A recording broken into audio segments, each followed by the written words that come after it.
Welcome to channel, where we examine official conduct, break down police and legal encounters, defend civil rights, and promote accountability. Today's feature comes from Kerno Audit, so be sure to support his channel through the link below. In this case, Kerno and a colleague are recording in public when officers respond to a resident's report based solely on appearance.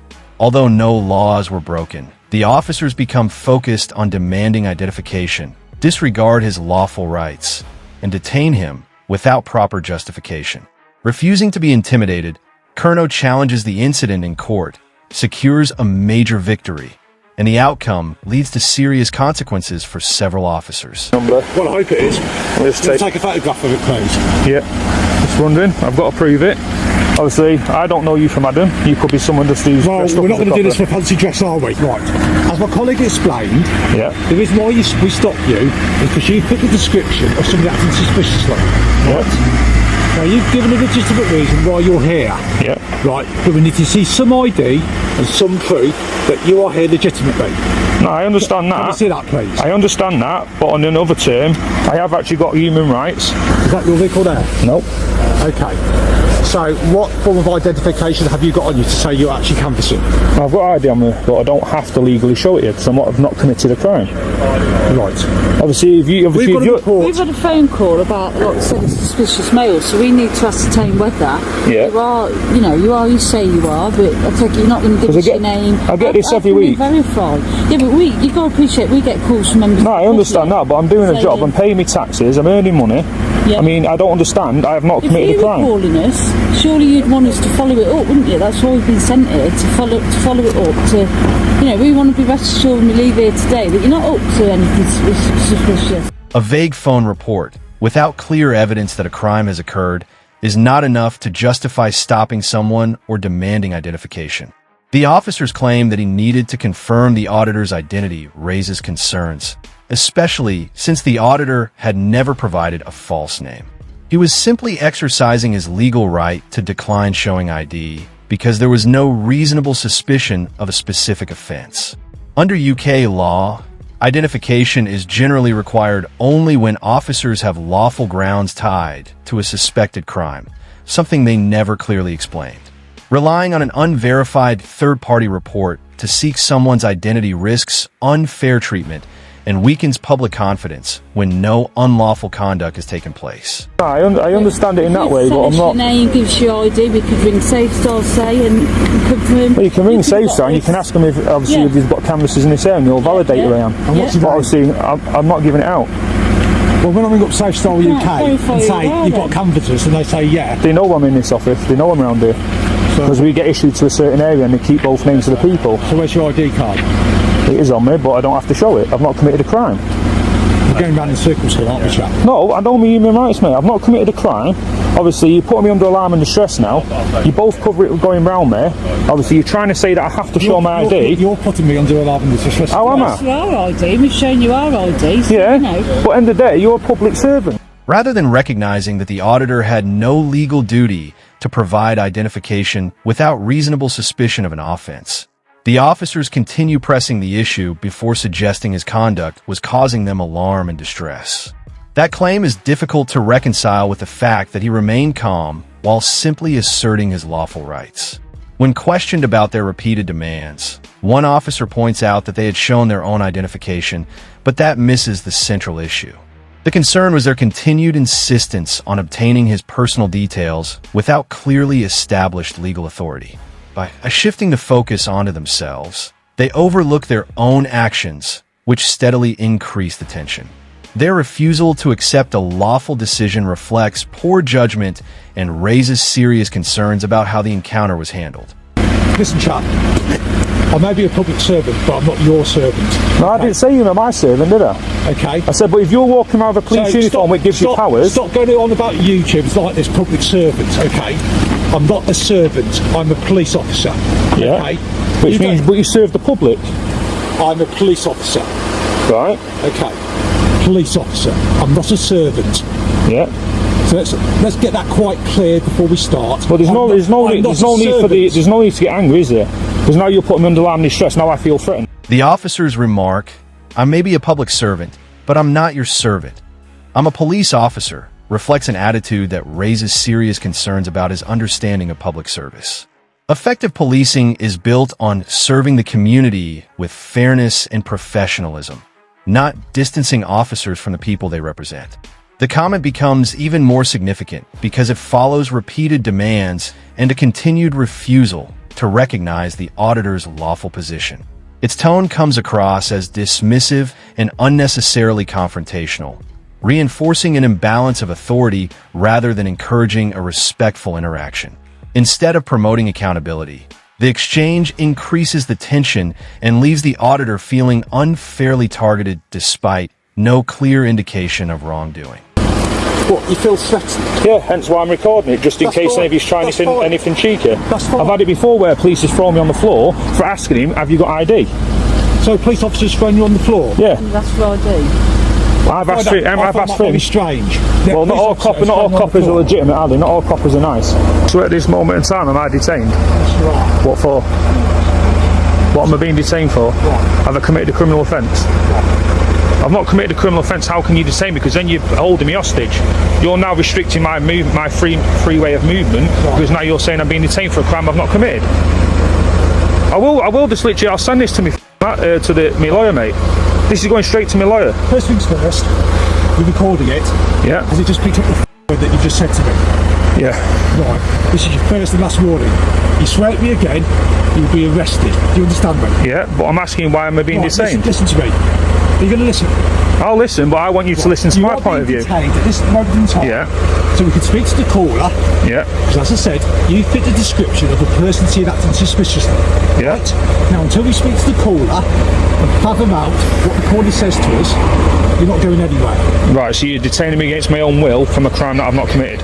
This encounter raises serious concerns about the use of police powers. Holding someone based only on a report that they appeared suspicious without clear evidence of an offense falls short of the legal standard expected for a detention. The officer acknowledges that the decision is driven largely by a caller's account, while indicating the auditor will remain detained until they are satisfied. Under UK law, including the principles of PACE, officers are expected to have reasonable and objective grounds before restricting a person's liberty, not rely solely on an unverified report.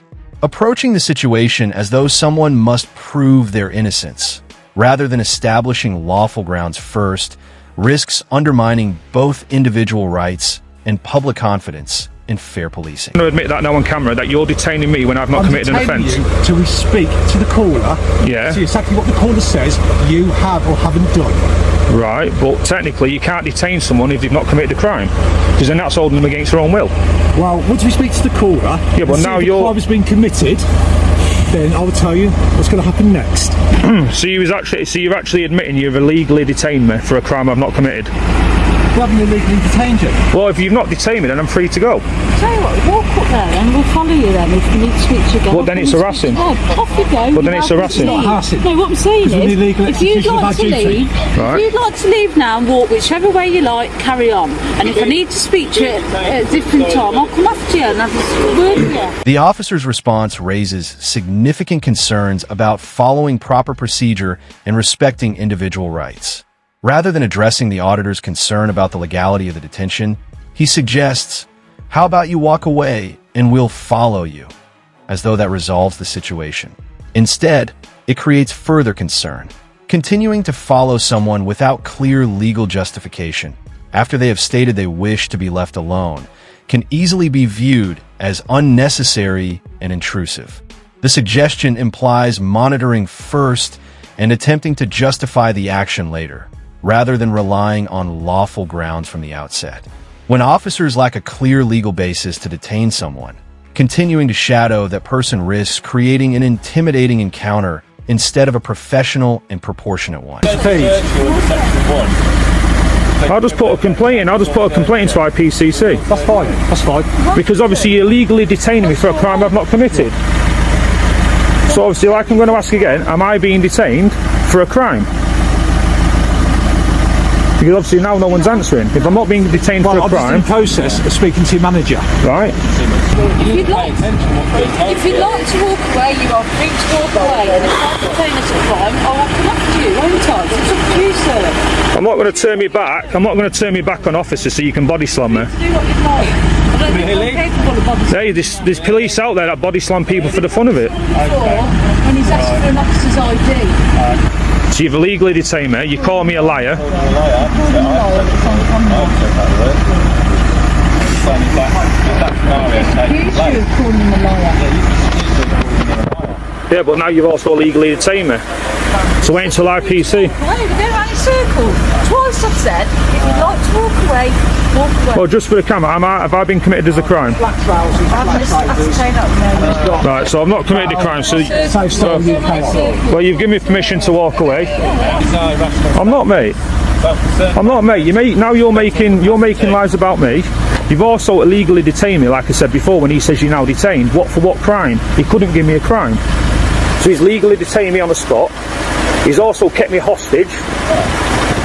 So I do know my rights, and this will be going to IPCC. I will be sent it to Milan. I'll wait until it's all over line. I don't need the log number. I've got your badge numbers. Because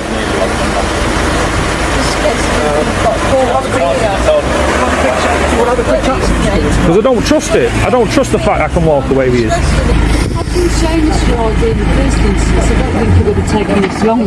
So when you're talking about being... Yeah, but my right, I don't have to show my ID if I've not committed a crime or I'm on suspicion of crime. I've not committed a crime. The officer's suggestion that the encounter would have ended sooner if the auditor had simply provided identification reflects a concerning approach to the situation.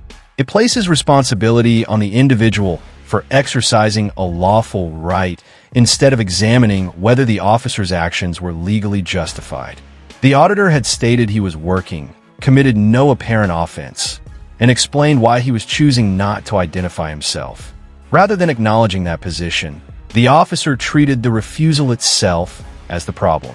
This response suggests an unwillingness to accept a lawful decision and shifts attention away from the need to reassess the encounter objectively.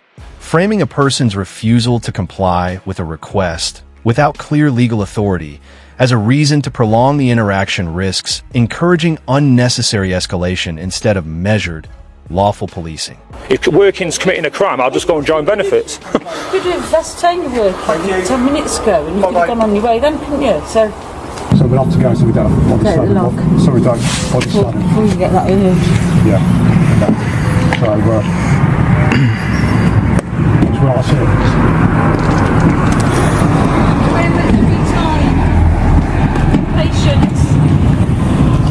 Free to go, Sam? Yeah, I'm just waiting for you to leave. I took them to a criminal court and a civil court. At the criminal court, I was awarded £35,000 because of the incorrect ways and the way they did the jobs, which was performed illegally. Officer Stephen Haynes, PC Jarvis and PC Warwick. One of them was suspended for 2 months with further investigation. One of them was fired, and the other one was given a slap on the wrist and was allowed to still do the job, but under investigation by their own. The £35,000 compensation award highlights just how significant this case became and reflects the seriousness of the court's findings. It was far more than a minor disciplinary matter. The outcome showed that the concerns raised during the encounter carried real legal weight. One officer lost their job, another was suspended while further reviews continued, and additional internal action followed, making it clear this was not viewed as a simple misunderstanding. From the start, the officers relied heavily on a vague report instead of establishing clear legal grounds before demanding identification. When Curnow calmly stood by his lawful position, the encounter became increasingly confrontational rather than carefully reassessed. Several comments made during the interaction reflected an approach that appeared inconsistent with the principles of fair, professional policing. Instead of reducing tension, the situation continued to escalate, with repeated attempts to justify actions after the fact. In the end, The legal process delivered the final judgment, bringing lasting professional and legal consequences. The case also serves as a reminder of the importance of understanding your rights, remaining calm during public interactions, and documenting events whenever appropriate. Public accountability and knowledge of the law play an important role in maintaining trust and ensuring everyone is treated fairly. That's all for today's episode. If you enjoyed this breakdown, be sure to like, comment, and subscribe to support future coverage. Also, don't forget to visit Colonel Audit through the link in the description and support his work. Thanks for watching, and I'll see you in the next episode.